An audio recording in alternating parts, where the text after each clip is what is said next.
अस्सलाम वालेकुम। इल्म की शमा में आज मैं आप लोगों के लिए मौसम की नई सूरत हाल लेकर आई हूँ, क्योंकि सर्दी की लहर आने वाली है बहुत जल्द। पाकिस्तान भर में तो आ चुकी है, लेकिन कराची चूँकि हमेशा से हर चीज़ में ज़रा लेट हो जाता है, इसीलिए सर्दी के लिए भी इंतज़ार ही करता रहता है। नवंबर की आज 12-13 तारीख हो चुकी है, लेकिन सर्दी का अभी तक कोई नामो निशान नहीं है। हल्की-हल्की नॉर्मल जो है वो खुनकी है, लेकिन सर्दी जो ठीक-ठाक किस्म की आती है वो अब आने वाली है। और इसकी वजह है कोयटा के अंदर इस साल की पहली बर्फ़बारी हो चुकी है, और कोयटा से हमेशा सर्दी की लहर कराची में आती है। तो कोयटा में जैसे ही बर्फ़बारी हुई है, अब सर्दी की लहर कराची में आने वाली है, लिहाजा सर्दी के लिए तैयार हो जाएं। और ठंड से बचने के लिए गर्म कपड़े नहीं निकालें तो ज़रूर निकाल लें, क्योंकि इसकी पड़ने वाली है अब शदीद ज़रूरत।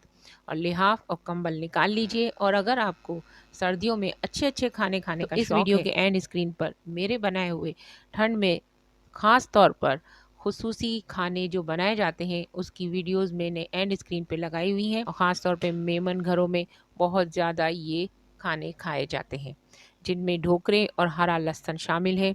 लिहाजा आप इस वीडियो के एंड स्क्रीन पे मौजूद उन डिशेस को देखें और उसको पकाएं। बहुत आसान तरीके से मैंने ये वीडियोस बनाई हैं।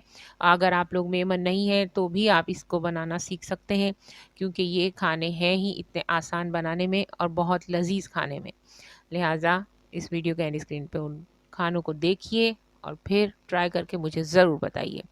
बहुत बहुत शुक्रिया वीडियो देखने का। अल्लाह निगहबान।